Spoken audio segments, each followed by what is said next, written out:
స్పష్టంగా అర్థంగా ఉందని చెప్పేసి కూడా మీ అందరికీ నేను చెప్తా ఉన్నా.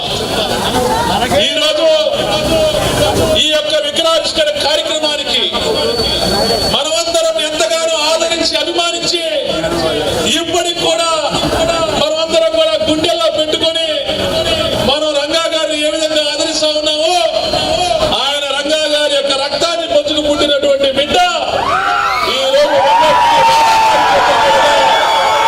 రోజు ఈ యొక్క విగ్రహావిష్కరణ కార్యక్రమాన్ని చేసుకోవడం చాలా మంచిది అని చెప్పేసి కూడా మీ అందరికీ కూడా నేను చెప్తా ఉన్నా.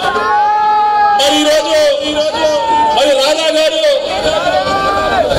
రంగా గారి బిడ్డగా, రంగా గారి రక్తం వచ్చినటువంటి బిడ్డగా, రంగా గారి ఆశయాల కోసం నిరంతరం పాటుపడినటువంటి వ్యక్తి ఈ రోజు రాధా గారు అని చెప్పేసి కూడా నేను మీ అందరికి కూడా చెప్తా ఉన్నా.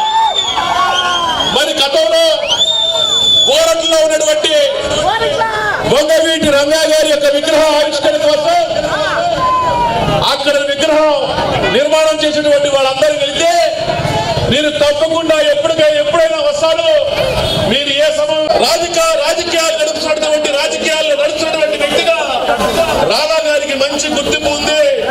అతను మన రంగా గారి కడుపులు పడడం, అది వ్యక్తిగతంగా మాకు స్నేహితులు అవటం మేము పూర్వజన్మలో చేసినటువంటి సుకృతంగా మేము భావిస్తూ వారికి మరొక్కసారి మా గుంటూరు నగర ప్రజలందరి తరపున, రంగా గారి అభిమానుల తరపున, రంగా గారిని ప్రేమించినటువంటి కుటుంబాల తరపున వారికి మరొక్కసారి హృదయపూర్వకమైన ధన్యవాదాలు, కృతజ్ఞతలు కూడా తెలియజేసుకుంటా ఉన్నా.